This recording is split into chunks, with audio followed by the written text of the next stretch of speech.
ಯಾವ ತಿಂಗಳು? ಆಗಸ್ಟ್ ತಿಂಗಳ 26ನೇ ತಾರೀಕು 2023ರಲ್ಲಿ ನಾವು ಇದೇ ಜಾಗದಲ್ಲಿ ಆವತ್ತು ಬೆಳ್ತಂಗಡಿಯಿಂದ ಇಲ್ಲಿಗೆ ಪಾದಯಾತ್ರೆ ಮಾಡ್ಕೊಂಡು ಬಂದು ಮಂಜುನಾಥನಿಗೆ ದರ್ಶನ ಮಾಡಿಕೊಂಡು ಮತ್ತೆ ಇಲ್ಲಿಂದ ಪಾದಯಾತ್ರೆಯಲ್ಲೇ ಬೆಂಗಳೂರು ತನಕ ಹೋದ್ವಿ. ಆಗಸ್ಟ್ 26ರಿಂದ ಸೆಪ್ಟೆಂಬರ್ 8ರ ತನಕ 14 ದಿನಗಳ 350 ಕಿಲೋಮೀಟರ್ಗಳ ಪಾದಯಾತ್ರೆಯನ್ನು ನಾವು ಮೊನ್ನೆ SITನೋ ಇನ್ಯಾವುದೋ ವಿಚಾರ ಬಂದಾಗಲ್ಲ 2 ವರ್ಷಗಳ ಹಿಂದೆ ಆವತ್ತು ಸೌಜನ್ಯ ಮುಖ್ಯವಾಗಿ ಈಗ ಹೇಳಿದ್ರಲ್ಲ 7 ವರ್ಷಗಳು ವಿಶೇಷವಾಗಿ ಸೌಜನ್ಯ ತೀರ್ಪು ಬಂದಂತ ಸಂದರ್ಭದಲ್ಲಿ ಹಾಗಾದ್ರೆ ಆರೋಪಿ ಯಾರು ಬೇಗ ಅದರ ಬಗ್ಗೆ ತನಿಖೆ ಆಗಲಿ ಅಂತೇಳಿ ಆವತ್ತೇ ಮಾಡಿದ್ವಿ. ಇವತ್ತು ಅದರ ನೆನಪಿನಲ್ಲಿ ಸ್ಮರಣೆಯಲ್ಲಿ 2 ವರ್ಷದ ಸ್ಮರಣೆಯಲ್ಲಿ ಮಾಡ್ತಾ ಇದ್ದೀವಿ. ಆವತ್ತು ನಾನು ಆ 14 ದಿನಗಳ ಕಾಲ ನಾನು ಹಗಲಲ್ಲಿ ಮೌನವ್ರದಲ್ಲಿದ್ದೆ, ನಾನು ಮಾತಾಡ್ತಾ ಇರಲಿಲ್ಲ. ನಮ್ಮ ಪಕ್ಷದ ಉಪಾಧ್ಯಕ್ಷರಾಗಿದ್ದಂತ ಮತ್ತು ತದನಂತರ ಕಾರ್ಯಾಧ್ಯಕ್ಷರಾದಂತಹ ಲಿಂಗೇಗೌಡರು ಆ ಸಂದರ್ಭದಲ್ಲಿ ಎಲ್ಲೆಲ್ಲಿ ಈ ವಿಚಾರವನ್ನ ದಾರಿ ಉದ್ದಕ್ಕೂ ಮಾತಾಡ್ತಾ ಬಂದ್ರು. ನಿಮ್ಗೆ ಗೊತ್ತಿರೋ ಹಾಗೆ ಅವರು ಇದೇ ತರದ ಒಂದು ಪಾದಯಾತ್ರೆಯಲ್ಲಿ 7-8 ತಿಂಗಳ ಹಿಂದೆ ಗುಜರಾತ್ನಲ್ಲಿ ತೀರುವುದು. ಸೊ ಹಾಗಾಗಿ ಇವತ್ತಿನ ಸಂದರ್ಭದಲ್ಲಿ ಮತ್ತೆ ನಾವು ಈ ವಿಚಾರವಾಗಿ ಧರ್ಮಸ್ಥಳದ ಮಂಜುನಾಥಿಗೆ ಹೋಗಿ ಮರೆಯೋಣ. ಮತ್ತೆ ವಿಶೇಷವಾಗಿ ಸೌಜನ್ಯ ಕುಟುಂಬಕ್ಕೆ ಇಷ್ಟೆಲ್ಲ SIT ಆಗಿದೆ, SITನಲ್ಲಿ ಸೌಜನ್ಯ ವಿಚಾರವಾಗಿ ಮರು ತನಿಖೆನೇ ಆಗ್ತಿದೆಯಾ ಇಲ್ವಲ್ಲ. ಹಾಗಾಗಿ ಈಗ ಆ ಕುಟುಂಬಕ್ಕೆ ಇಷ್ಟೆಲ್ಲ ಆಗ್ತಾ ಇದೆ ಅಂದ್ರೆ ಆ ಕುಟುಂಬಕ್ಕೆ ನ್ಯಾಯ ಸಿಗ್ತಾ ಇಲ್ಲ. ಹಾಗಾಗಿ ನಿಮ್ ಜೊತೆ ಇದೀವಿ ಅಂತ ಮತ್ತೊಮ್ಮೆ ಹೇಳೋದಕ್ಕೆ ನಮ್ಮ 2 ವರ್ಷಗಳ ಹಿಂದಿನ ಹೋರಾಟದ ನೆನಪಿನಲ್ಲಿ ಸ್ಮರಣೆಯಲ್ಲಿ ತಿಳ್ಕೊಂಡು ಸರ್, ಇದು ತಲೆಬುರುಡೆ ಪ್ರಕರಣಕ್ಕೂ ಮತ್ತು ನಿಮ್ಮ ಈ ಜಾಥಾಗೂ ಮೆರವಣಿಗೆಗೂ ಸಂಬಂಧ ಇಲ್ಲ. ತಲೆಬುರುಡೆ ಇನ್ಯಾವ್ಯಾವ್ದು ನಾಪತ್ತೆ ಆಗಿದ್ದಾರೆ ಇರ್ತದೆ ಯಾವುದಕ್ಕೂ ನಮ್ದಿಲ್ಲ. ನಾವು ಇದನ್ನು ತೀರ್ಮಾನ ಮಾಡಿ 2 ತಿಂಗಳಿಂದನೇ ತೀರ್ಮಾನ ಮಾಡಿದ್ವಿ. 2 ತಿಂಗಳಿಂದನೇ ತೀರ್ಮಾನ ಮಾಡಿದಾಗ ಇದನ್ನ ಮಾಡೋದು ಈ ತರದ್ದು ನಿಮ್ಗೆ ಗೊತ್ತಾಗ್ತಿಲ್ಲ. ನೀವು ಇದೀರಾ, ಇಲ್ಲಿ ಏನೇನು ಆಗ್ತಿದೆ, ಯಾವ್ಯಾವ ತರದ್ದು ನಡೀತಾ ಇದೆ, ಅನಾಹುತಗಳು ಬೇರೆ ಬೇರೆ ತರದ್ದು ನಡೀತಾ ಇದೆ. ನಾವು ಅದ್ರ ಬಗ್ಗೆ ತಲೆ ಕೆಡಿಸ್ಕೊಂಡಿಲ್ಲ. ನಾವು ಅದಕ್ಕೆ ಪೊಲೀಸರು ಗೊತ್ತಿದೆ ಹಾಗೆ ಯಾರ ಮೇಲೇನೋ ಕೇಸ್ ಈಗ ಸೌಜನ್ಯ ಹೋರಾಟದಲ್ಲಿ ತಿಮ್ರೋಡಿ ಕೂಡ ಇದ್ರಲ್ಲ, ತಿಮ್ರೋಡಿ ಅವ್ರಿಗೂ ನಿಮ್ಗೂ ಸಂಬಂಧ ಇಲ್ಲ ಅಂದ್ರೆ ಅವರು ನಮ್ಮ ಯಾವುದೇ ಕಾರ್ಯಕ್ರಮಕ್ಕೆ ಬಂದಿಲ್ಲ, ನಾವು ಅವ್ರು ಯಾವುದೇ ಕಾರ್ಯಕ್ರಮಕ್ಕೆ ಹೋಗಿಲ್ಲ. ಬಟ್ ಆದ್ರೆ ಅವರು ಸೌಜನ್ಯ ವಿಚಾರವಾಗಿ ನಾವು ನೋಡೋ ಹಾಗೆ ಬಹಳ ದೊಡ್ಡ ಧ್ವನಿಯಲ್ಲಿ ಮಾತಾಡ್ತಾ ಜೀವಂತವಾಗಿಟ್ಟಿರುವಂತಹ, ಆದ್ರೆ ಅವರ ಹೋರಾಟದ ವಿಧಿವಿಧಾನಗಳು ಬೇರೆ ತರ ಇದೆ. ನೀವೇನು ಬಂಧನವನ್ನು ಖಂಡಿಸೋದಾಗಿ ಅದು ಹೋರಾಟಗಾರರನ್ನ ಒಬ್ಬರಾದ್ಮೇಲೆ ಒಬ್ಬರನ್ನ ಬಂಧನ ಒಳಪಡಿಸ್ತಾ ಇರೋದು, ಅದಕ್ಕೂ ನಿಮ್ಗೂ ಸಂಬಂಧ ಇಲ್ಲ, ಅದನ್ನ ನೀವು ಖಂಡಿಸೋದು ನೋಡಿ ಅದು ಇಲ್ಲ. ನಾನು ಅದನ್ನ ಹೇಳಿಲ್ಲ. ಒಂದು ವಿಚಾರ, ಈ ರಾಜ್ಯದ ಉಪಮುಖ್ಯಮಂತ್ರಿ ಆದಂತಹ ವ್ಯಕ್ತಿ ಒದ್ದು ಒಳಗಾಗ್ತೀವಿ ಅಂದ್ರೆ ಇದೇನು ಈ ರಾಜ್ಯ ಯಾರಿಗೆ ಆಗ್ಲಿ ನಾಳೆ ಇನ್ನೊಂದು ಬಿಜೆಪಿಯನ್ನು ಒದ್ದೊಳಗಾಗ್ತೀವಿ ಅನ್ಬಹುದು. ಪ್ರಜಾಪ್ರಭುತ್ವ ಅನ್ನೋದು ಮತ್ತೆ ಮುಖ್ಯಮಂತ್ರಿ ಆಗೋದಕ್ಕೆ ಅಲ್ಲ, ಜನಪ್ರತಿನಿಧಿ ಆಗೋದಕ್ಕೆ ನಾಲಾಯಕ್ DK ಶಿವಕುಮಾರ್ ಒದ್ದು ಒಳಗಾಗ್ತೀವಿ ಅಂದ್ರೆ ನನಗೆ ಗೊತ್ತಿಲ್ಲ. ಆ ಷಡ್ಯಂತ್ರ ನಾನು ನೋಡಿ, ನಾನಿವತ್ತು ನಮ್ಮವರು ಮಂಜುನಾಥನ ದರ್ಶನಕ್ಕೆ ಹೋಗ್ತಾರೆ, ಆ ವಿಚಾರವಾಗಿ ನಾನು ರಾಜಕಾರಣ ಜಾಸ್ತಿ ಮಾತಾಡಕ್ ಹೋಗಲ್ಲ. ಆದರೆ ಒದ್ದು ಒಳಗಾಗ್ತೀನಿ ಹಾಕ್ಲಿಕ್ಕೆ ನನ್ನ ಮೇಲೆ 11 ಕೇಸ್ ಇದೆ. 9 ಕೇಸಲ್ಲಿ ನಾನು ಈಗ 2 ಕೇಸಲ್ಲಿ ಅಕ್ಯೂಟ್ ಆಗಿದ್ದೀನಿ. ಇವೆಲ್ಲ ನಾವು ಬೇಲ್ ಮೇಲೆ ಇದ್ದೀವಿ. ಹಾಗಾಗಿ ಅದು ಪ್ರಕ್ರಿಯೆ ನಡೆಯುತ್ತೆ. ಈಗ ಒದ್ದು ಒಳಗಾಗ್ದವನು ಒದ್ದು ಹೊರಗೆ ಬಂದಿದ್ದಾನೆ ಅನ್ಬೋದ ನಾವು? DK ಶಿವಕುಮಾರ್ ಒದ್ದು ತಿಮ್ರೋಡಿ ಹೊರಗೆ ಬಂದಿದ್ದಾನೆ ಅನ್ಬೋದಾ? ಹಂಗೆಲ್ಲ ಅನ್ಬಾರ್ದು. ಪ್ರಜಾಪ್ರಭುತ್ವದಲ್ಲಿ ಆ ತರದ ಪದಗಳು, ವಿಶೇಷವಾಗಿ ಜನಪ್ರತಿನಿಧಿಗಳಾದ ಪ್ರಜಾಪ್ರಭುತ್ವದ ಓಂನಾಮ ಗೊತ್ತಿಲ್ಲದಂತ ಮೂರ್ಖರಿ ಇವರು ದೇಶನ ಕಾಪಾಡ್ತಾರೆ. ನಿಮ್ಗೆಲ್ಲ ಗೊತ್ತಿದೆ ಈಗ ಮಾಧ್ಯಮಗಳ ಮೇಲೆನೆ ಯಾವ ತರಹದ ಏನು ಮಾತಾಡಿದಕ್ಕೆಲ್ಲ ಯಾವ ತರಕ್ಕೆ ಆಗ್ತಾ ಇದೆ ಅಂತ. ಇವರೆಲ್ಲ ದೇಶನ, ಪ್ರಜಾಪ್ರಭುತ್ವವನ್ನ, ಅಭಿವ್ಯಕ್ತಿ ಸ್ವಾತಂತ್ರ್ಯವನ್ನ, ವಾಕ್ ಸ್ವಾತಂತ್ರ್ಯವನ್ನ ಇವೆಲ್ಲ ಕಾಪಾಡ್ತಾರ, ಮಾನವ ಹಕ್ಕುಗಳನ್ನ ಕಾಪಾಡ್ತಾರ ಇಲ್ಲ. ಹಾಗಾಗಿ ಆದ್ರೆ ತಿಮ್ರೋಡಿ ಅವರು ಕಾನೂನು ಪ್ರಕ್ರಿಯೆಗೆ ಒಳಪಟ್ಟಿದ್ದಾರೆ, ಅವ್ರು ಬಂದಿದ್ದಾರೆ, ಸ್ವಾಗತಿಸ್ತೀವಿ. ಆದ್ರೆ ಒಂದು ವಿಚಾರ, ಸೌಜನ್ಯ ಪರವಾಗಿ ಹೋರಾಟ ಮಾಡ್ತಿರೋರು 2 ತರಹದ ರೀತಿಯಲ್ಲಿ, ಒಂದು ಸಾತ್ವಿಕವಾಗಿ ನಮ್ಮ ತರ ಹೋರಾಟ ಮಾಡ್ತಿರೋರು, ಇನ್ನೊಂದಷ್ಟು ಜನ ನೋವಿನಲ್ಲೂ ಆಕ್ರೋಶದಲ್ಲೂ ಮಾಡ್ತಿರೋರು. ಆದರೆ ನಾವು ಯಾವುದೇ ಕಾರಣಕ್ಕೂ ಹದ್ದು ಮೀರಬಾರ್ದು. ಒಂದು ಮಾತು ಮತ್ತು ಕೃತಿ ಒಂದು ಸಹ್ಯವಾದ ರೀತಿಯಲ್ಲಿ ಇರಬೇಕು. ಆದರೆ ಒಂದು ಆಗಿದೆ ಅಂತ ತಾವು ಒಪ್ಕೊಳ್ತೀರಾ? ನಾನೇ ಒಪ್ಕೊಳ್ಬೇಕು. ಹೌದು, ಅದು ಬೇರೆ ತರಕ್ಕಿರುತ್ತೆ. ನಿಮಗೆ ನೋಡಿ, ಕ್ರಾಂತಿಯುತವಾಗಿ ನಡೆಯುತ್ತೆ, ಶಾಂತಿಯುತವಾಗಿ ನಡೆಯುತ್ತೆ. ಶಾಂತಿಯುತವಾಗಿ ನಡೆಯುವಾಗ ಅದಕ್ಕೆ ಯಾವತ್ತೂ ಮುಕ್ತಿ ಇಲ್ಲ ಅಂದಾಗ ಕ್ರಾಂತಿ ನಡೀಬಹುದಿಲ್ಲ.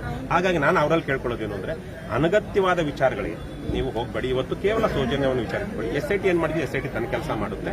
ನೀವು ಕೆಲವೊಂದಷ್ಟು ಜನ ಉದ್ರೇಕದಲ್ಲಿ ಏನೇನೋ ಮಾತಾಡ್ತಾರೆ, ಹುಚ್ಚು ನಾಯಿಗಳ ತರ ಆ ಕಡೆ ಈ ಕಡೆ ಎಲ್ಲ ನಿಮ್ಗೆ ಗೊತ್ತಿದೆ. ಈಗ ಏನು ಜನರಿಗೆ ಹುಚ್ಚಿಡಿದು ಬಿಟ್ಟಿದೆ. ಸರ್, ಈಗ ಸೌಜನ್ಯ ಹೋರಾಟವನ್ನು ಮುಂದಿಟ್ಕೊಂಡು ಬಹಳಷ್ಟು ಜನ ನಮಗೂ ತೊಂದರೆ ಆಗಿದೆ ಅಂದ್ರೆ ಅದೊಂದು ಸ್ಫೂರ್ತಿ ಅಂತನೋ, ಅಥವಾ ಈ ಹೋರಾಟ ಇಷ್ಟು ಜೀವಂತವಾಗಿದೆ, ನಮಗಾಗಿರುವಂತಹ ಅನ್ಯಾಯಕ್ಕೂ ಏನಾದ್ರೂ ನ್ಯಾಯ ಸಿಗಬಹುದೇನೋ ಅನ್ನೋ ಕಾರಣಕ್ಕೆ ಸೌಜನ್ಯದ ಹೋರಾಟದ ಆಶ್ರಯದ ಕೆಳಗೆ ಬಹಳಷ್ಟು ಜನ ದೂರದಾರರು ಬಂದ್ರು ಸರ್. ಬಂದು ಈ ಉದಾಹರಣೆಗೆ ಈ ಸುಜಾತಾ ಭಟ್ ಅಂತವರೆಲ್ಲ ದಿನಕ್ಕೊಂದು ಸುಳ್ಳು ಅಥವಾ ದಿನಕ್ಕೊಂದು ಕಥೆಯನ್ನ ಕಟ್ಟುತ್ತಾ ಈ ಹೋರಾಟದ ಆಶ್ರಯದ ಒಳಗಡೆ ಈ ತರದ ಕೆಲವೊಂದು ಡಿವಿಯೇಷನ್ಸ್ ಆಗ್ತಾ ಇರೋದು ಮೂಲ ಹೋರಾಟಕ್ಕೆ ಧಕ್ಕೆ ಆಗ್ತಾ ಇದೆ ಅನ್ನುವಂಥದ್ದು ಹೋರಾಟಗಾರರ ಒಂದು ಅಳಲು. ಅದು ಒಂದು ಸ್ವಲ್ಪ ನಿಜವಾದ ವಿಚಾರನೇ.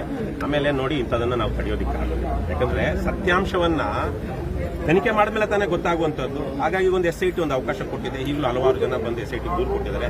ಯಾರು ನೀವು ಸುಜಾತಾ ಭಟ್ ಅಂತ ಹೇಳಿದ್ರೆ ಅದೊಂದು ಪ್ರಕರಣ, ಅಥವಾ ಇನ್ನೊಂದು ಯಾವುದೋ ಒಂದು ಪ್ರಕರಣ. ಆದ್ರೆ ಇಲ್ಲಿಯೇ ಹಲವಾರು ಸಂದರ್ಭಗಳಲ್ಲಿ ಬಂದು ಜನ ಹಿಂದೆ ದೂರು ಕೊಡಲಾರದ ನೋಡ್ರಿ ಅದಕ್ಕೆ ಧೈರ್ಯ ಇರೋರು ಬಂದು ಕೊಡ್ತಾ ಇದ್ದಾರೆ.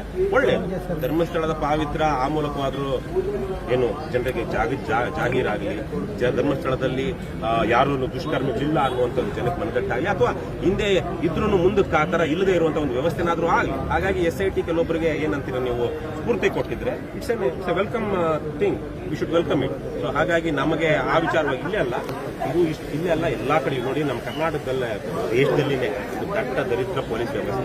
ಕೋಲ್ಡ್ ಕೇಸಸ್, ಯಾವುದೇ ಒಂದು ಅಪರಿಚಿತ ಶವ ಸಿಕ್ಕಿದೆ ಅಂದ್ರೆ ಅದು ಯಾರು ಏನು ಅಂತ ಹೈ ಪ್ರೊಫೈಲ್ ಕೇಸ್ ಹಾಕಿಲ್ಲ ಅಂದ್ರೆ ಅವ್ರು ತನಿಖೆನೇ ಮಾಡಲ್ಲ.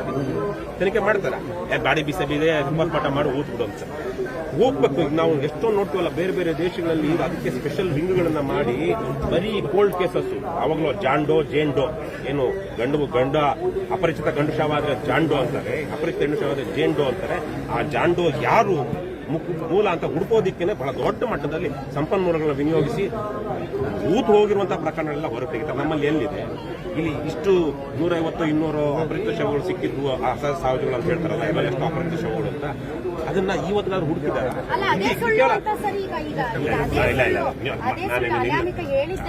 ನಾನು ಅವನು ಹೇಳ್ತಾ ಇಲ್ಲ, ನಾನು ಯಾರತ್ತು ಗೊತ್ತಿಲ್ಲ, ನಾನು ಅವ್ನು ಹೇಳೋದು ಹೇಳ್ತಾ ಇಲ್ಲ. ನಾನು ಹೇಳ್ತಿರೋದು ಸರ್ಕಾರಿ ದಾಖಲೆಗಳಲ್ಲಿ, ಇತ್ತೀಚೆಗೆ ಪತ್ರಗಳಲ್ಲೆಲ್ಲ ಬಂದಿದೆಯಲ್ಲ, ಸರ್ಕಾರಿ ದಾಖಲೆ ಹೇಳ್ತಿದೆಯಲ್ಲ, 18-20 ಅಸಹಜ ಸಾವುಗಳು ಅನ್ಐಡೆಂಟಿಫೈಡ್, ಅದ್ರಲ್ಲಿ 18 ಹೆಣ್ಣು ಮಕ್ಕಳು ಇದ್ದಾರೆ. ಸರ್ಕಾರ ಪೊಲೀಸ್ ಇಲಾಖೆ ಕೊಟ್ಟಿರೋದು. ಪೊಲೀಸ್ ಇಲಾಖೆ ಏನ್ ಮಾಡ್ತಾ ಇದೆ, ದಕ್ಷಿಣ ಕನ್ನಡ ಪೊಲೀಸ್ ಇಲಾಖೆ ಏನ್ ಮಾಡ್ತಾ ಇದೆ, ಹಾಗಾಗಿ ಅವೆಲ್ಲ ತನಿಖೆ ಮಾಡಬೇಕು. ಇವು ಯಾವೇ ಇರಲಿ, ಮೂಲ ವಾರಸುದಾರ ಅಂದ್ರೆ ಅವ್ರ ಮನೆಯವರು ಯಾರು ಇರ್ತಾರೆ ತಲುಪಿಸುವಂತ ವ್ಯವಸ್ಥೆ ಆಗಬೇಕು. ನಮ್ಮ ದೇಶದಲ್ಲಿ ಅಂದ್ರೆ ಜನಸಂಖ್ಯೆ ಜಾಸ್ತಿ, ಏನೋ ದಿವಸ ಸಾಯೋರಿಗೆ ಅಳೋರು ಯಾರು ಅನ್ನೋ ಪರಿಸ್ಥಿತಿ ಇದೆ. ಪ್ರತಿಯೊಂದು ಜೀವ ಆ ತರದ ಒಂದು ವ್ಯವಸ್ಥೆ ಕಟ್ಟಬೇಕು ಅಂತ ನಾವು ಹೋರಾಟ ಮಾಡ್ತಿರೋದು. ಹಾಗಾಗಿ ನಮ್ಮ ಹೋರಾಟ ನೀವು ಆವತ್ತಿನ ನೀವು ಹೇಳಬೇಕು ನಾವು ಯಾವ ತರ ಬಂದಿದ್ದೀವಿ ಅಂತ.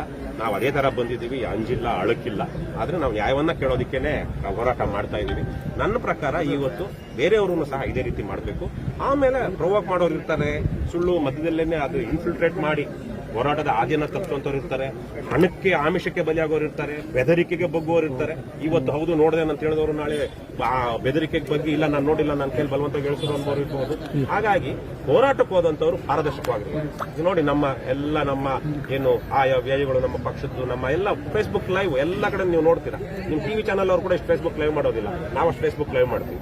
ಅಷ್ಟೆಲ್ಲ ಮಾಡ್ಕೊಂಡು ಜನರ ಮುಂದೆ ನಾವು ಹೋರಾಟ ಮಾಡ್ಕೊಂಡು ಬಂದಿದ್ದೀವಿ. ಈ ತರ ಪಾರದರ್ಶಕವಾಗಿ ಹೋರಾಟ ಮಾಡಿ ಇವತ್ತೆಲ್ಲ ನಾಳೆ ನ್ಯಾಯ ಸಿಗುತ್ತೆ. ಅದು ಬಿಟ್ಟು ಬೇರೆ ಬೇರೆ ರೀತಿಯಲ್ಲಿ ಕೆಲವೊಂದು ನೋಡಿ, ನಾನು ನಿನ್ನೆ ಒಂದು ವಿಚಾರ ಬರೆದೆ, ಯಾರೋ ಅನ್ಯಾಯ ಮಾಡಿದ್ದಾರೆ, ಅಧರ್ಮ ಮಾಡಿದ್ದಾರೆ ಅಂತೇಳಿ ಆ ಅಧರ್ಮದ ವಿರುದ್ಧ ಹೋರಾಟ ಮಾಡುವಂತವರು ಮತ್ತೆ ಯಾವುದೋ ಅಧರ್ಮದ ಅನ್ಯಾಯದ ತಂತ್ರಗಳನ್ನ ಮಾರ್ಗಗಳನ್ನ ಬಳಸಿದ್ರೆ ಆ ಅಧರ್ಮ ಮಾಡಿದನಂತ ಯಾರ ವಿರುದ್ಧ ಹೋರಾಟ ಮಾಡ್ತಾ ಇದ್ದಾರೋ ಅವರಷ್ಟೇ ಅಧರ್ಮಿ ಇವರಾಗ್ತಾರೆ. ನಮ್ಮ ಮಾರ್ಗ, ನಾವು ಬಳಸುವ ಮಾರ್ಗ, ನಮ್ಮ ಗುರಿಯಷ್ಟೇ ಪವಿತ್ರವಾಗಿರಬೇಕು ಅನ್ನುವಂಥ ಗಾಂಧಿವಾದದಲ್ಲಿ ನಂಬಿಕೆ ಇಟ್ಟುಕೊಂಡು ಬಂದಿರುವಂತ ನಾನು ಎಲ್ರಿಗೂ ಹೇಳೋದಿದೆ, ಇದು ಪ್ರಜಾಪ್ರಭುತ್ವ. ನಾವೇನಿಲ್ಲ ನೀವು ಯಾರೋ ನಕ್ಸಲರಾಗಬೇಕು ಅಥವಾ ಇನ್ಯಾರೋ ವಿಜಿಲೆಂಟ್ಗಳಾಗಬೇಕು, ಜಸ್ಟಿಸ್ ಪಡ್ಕೊಳ್ಳೋಕೆ ಅಂತಿಲ್ಲ. ಪ್ರಜಾಪ್ರಭುತ್ವದಲ್ಲಿ ಸ್ವಲ್ಪ ನಿಧಾನವಾದ್ರೂ ನ್ಯಾಯ ಸಿಕ್ಕೇ ಸಿಗುತ್ತೆ. ಹೋರಾಟ ಮಾಡಿ ಆಮೇಲೆ ಎಲ್ಲಾ ಅನ್ಯಾಯಗಳಿಗೂ ನಾವು ನ್ಯಾಯ ಪಡ್ಕೊಳ್ಬೇಕು ಅಂತ ಆಗೋದಿಲ್ಲ. ಅದು ಪ್ರಕೃತಿಯಲ್ಲಿ ಅಸಾಧ್ಯನೂ ಹೌದು, ಅನ್ಯಾಯನ ಆಗದೇ ಕಡಿತೀವಿ ಅಂತಿಲ್ಲ. ಹಾಗಾಗಿ ಒಂದು ಸಮಚಿತ್ತದಿಂದ ಒಂದು ಜೀವನವನ್ನು ಕಟ್ಕೊಳ್ತಾನೆ ನೀವು ಅನ್ಯಾಯದ ವಿರುದ್ಧ ಹೋರಾಟ ಮಾಡೋದಕ್ಕೆ ಪ್ರಜಾಪ್ರಭುತ್ವದಲ್ಲಿ ಶಾಂತಿಯುತವಾಗಿ ಗಾಂಧಿ ಮಾರ್ಗದಲ್ಲಿ ಸಾಧ್ಯ ಇದೆ. ಇದನ್ನೇ ಮಾರ್ಟಿನ್ ಲೂಥರ್ ಕಿಂಗ್ ಜೂನಿಯರ್ ಅಮೆರಿಕದಲ್ಲಿ ಸಾಧಿಸಿದ್ದು, ಇದನ್ನೇ ನೆಲ್ಸನ್ ಮಂಡೇಲಾ ದಕ್ಷಿಣ ಆಫ್ರಿಕಾದಲ್ಲಿ ಅಪಾರ್ಥೈಡ್ ವಿರುದ್ಧವಾಗಿ ಸಾಧಿಸಿದ್ದು. ಮಹಾತ್ಮ ಗಾಂಧೀಜಿಯ ಪ್ರೇರಣೆಯಿಂದ ವಿದೇಶಗಳಲ್ಲೆಲ್ಲ ಜನ ಈಗ ಮಾಡಿದಾಗ ಇವತ್ತಿನ ಪ್ರಜಾಪ್ರಭುತ್ವದಲ್ಲಿ ನಮಗೆ ಮಾಡೋದಕ್ಕೇನಿದೆ. ಹಾಗಾಗಿ ನಾವು ಅದನ್ನೇ ಪಾಲಿಸಬೇಕು. ಮಂಜುನಾಥನ ಮೇಲೆ, ಅಣ್ಣಪ್ಪ ಸ್ವಾಮಿ ಮೇಲೆ ನಂಬಿಕೆ ಇಟ್ಟು ತಾವು ಈ ಒಂದು ಇಲ್ಲ, ನಾವು ರಾತ್ರಿಗೆ ಸೌಜನ್ಯ ಮನೆಗೆ ಬಂದ್ವಿ. ಸೌಜನ್ಯ ಮನೆಯಿಂದ ಈಗ ಎಲ್ಲರೂ ಒಂದೇ ಸಲಕ್ಕೆ ದರ್ಶನಕ್ಕೆ ಬಂದಿದ್ದೀವಿ. ಅಣ್ಣಪ್ಪ ಸ್ವಾಮಿಗೆ, ಮಂಜುನಾಥ ಸ್ವಾಮಿಗೆ ಈಗ ಆಗಲೇ ನಾವು ಕೋರಿಕೆ ಇಡ್ತಾ ಇದೀವಿ, ಪ್ರಾರ್ಥನೆ ಮಾಡ್ತಾ ಇದೀವಿ. ಸೌಜನ್ಯಗಳಿಗೆ ಆದಂತಹ ಅನ್ಯಾಯ ಏನಿದೆ ಅದಕ್ಕೆ ನ್ಯಾಯ ಸಿಗುವ ಹಾಗೆ ಮಾಡು, ದುಷ್ಕರ್ಮಿಗಳಿಗೆ ಶಿಕ್ಷೆ ಆಗುವ ಹಾಗೆ ಮಾಡು. ಯಾಕಂದ್ರೆ ಇವತ್ತು ವ್ಯವಸ್ಥೆಯನ್ನು ಮಾಡ್ತಾ ಇಲ್ಲ, ಹಾಗಾಗಿ ನೀನಾದ್ರೂ ಮಾಡು. ಮತ್ತೆ ಈ ತರಹದ ಸ್ಥಿತಿ ನಿನ್ನ ಭಕ್ತಾದಿಗಳಿಗೆ ಅಥವಾ ಸಮಾಜದಲ್ಲಿ ಯಾರಿಗೂ ಆಗದೆ ಇರುವಂತಹ ರಕ್ಷಣೆ ಕೊಡು. ನಿನ್ನ ಆಮೇಲೆ ಅಣ್ಣಪ್ಪ ಸ್ವಾಮಿ ಬಗ್ಗೆ, ಮಂಜುನಾಥ ಸ್ವಾಮಿ ಬಗ್ಗೆ ಸಮಾಜದಲ್ಲಿ ಬಹಳ ವಿಪರೀತವಾದ ಶ್ರದ್ಧೆ ಇದೆ, ನಂಬಿಕೆ ಇದೆ, ಶತಶತಮಾನಗಳಿಂದ ಇದೆ. ಹಾಗಾಗಿ ಇವತ್ತು ಇಷ್ಟೆಲ್ಲ ಆಗಿದೆ. ಇವತ್ತು ನಿನ್ನ ಗುಡಿಯಿಂದ 2 ಕಿಲೋಮೀಟರ್ ದೂರದಲ್ಲಿರುವಂತಹ ಒಂದು ಹುಟ್ಟಿ ಬೆಳೆದಂತಹ ಒಂದು ಹೆಣ್ಣು ಮಗಳಿಗೆ ಈಗ ಆಗಿದೆ, ಆದ್ರೆ ಆಕೆ ನ್ಯಾಯ ಸಿಕ್ಕಿಲ್ಲ ಅಂದಾಗ ಪರೀಕ್ಷೆ ಯಾರದಿದೆ? ನಿನ್ನದು ಇದೆ. ಭಕ್ತನ ಪರೀಕ್ಷೆ ಅಲ್ಲ, ಇದು ದೇವರ ಪರೀಕ್ಷೆ. ಹಾಗಾಗಿ ದೇವರೇ ಈ ಪರೀಕ್ಷೆಯಲ್ಲಿ ನೀನು ಗೆಲ್ಲಬೇಕು ಅಂದ್ರೆ ಅನ್ಯಾಯ ಮಾಡಿದಂತವ್ರಿಗೆ ಶಿಕ್ಷೆ ಆಗಬೇಕು. ಅದನ್ನ ಆದಷ್ಟು ಬೇಗ ಮಾಡು.